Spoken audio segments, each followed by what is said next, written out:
those encountering the project management body of knowledge, or PMBOK, for the first time may think of it as daunting. After all, you've got 49 processes you have to deal with. And as a new project manager, you might think, how in the world am I going to apply 49 different processes to get anything done around here? I mean, come on, 49 processes. Let me give you some advice on how to think of those processes to break it down into something that's a little bit more tangible. I look at it this way. There are 5 process groups, which is the process view of project management, and 10 knowledge areas, which I think is the content view of project management. So I think of it this way. There are 5 things you need to do in project management and 10 things you need to know.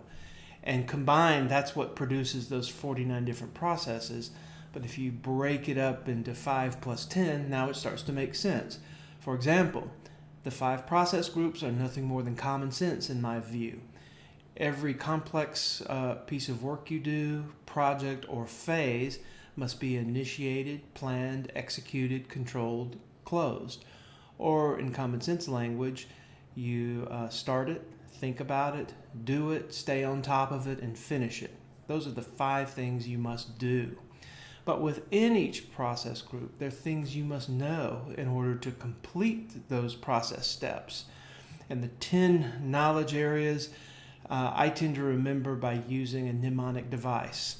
I saw the customer quote his common requirements plan systematically. And that's how I keep track of integration, scope, time, cost, quality, resources, communication, risk, stakeholder management, procurement. It just goes to show you that when you're doing those 5 things, you need to think about scope, time, cost. You have to think about how you are going to decide the level of performance of your deliverables. What kind of communication plan do you need? And you must answer who, what, when, where, how, and why. What do I communicate to whom, how often? You've got resources. At one time, that knowledge area was called human resources management, but it's not really all about humans because equipment could be resources, for example. Risk. How do you work through, or at least identify the barriers to success of a project, work through them? What strategies do you have in place to address them or to mitigate? What responses do you put in place to address those things that could stand in the way of project success? How do you interact with your stakeholders? What parts, labor, services must the project purchase in order to produce its deliverables? And let's face it, most companies don't do everything themselves these days, so there's a serious aspect of procurement in just about every project that exists today. So before you get bogged down in the 49 processes of the Guide to the Project Management Body of Knowledge, or PMBOK, think of it this way. 5 things you must do, 10 things you must know. What must you do?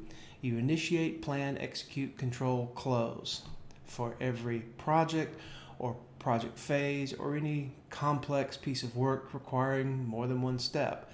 But within those processes, you have to integrate, create plans that tie everything together and communicate what you're doing to stakeholders involved.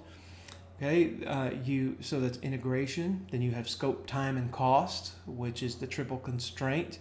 What are you delivering? When are you going to deliver it? How much does it cost? You've got the level of performance, which is quality. You have to think about what resources you're going to use. You think about risk, stakeholders, procurement, communication plan.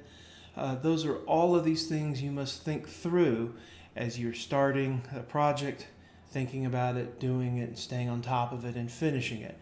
There's 2 more important clues to think about how to use these 49 processes, and that is the first and the last process, initiating and closing, only have 2 things in it. When you initiate a project, you identify stakeholders and you charter your project, which is the formal authorization.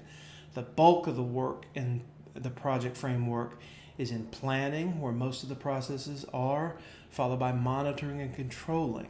So planning, monitoring, controlling are the largest, followed by executing, and then initiating and closing. There's only 2 things in them. So maybe this gives you an idea of how to make sense of those 49 processes.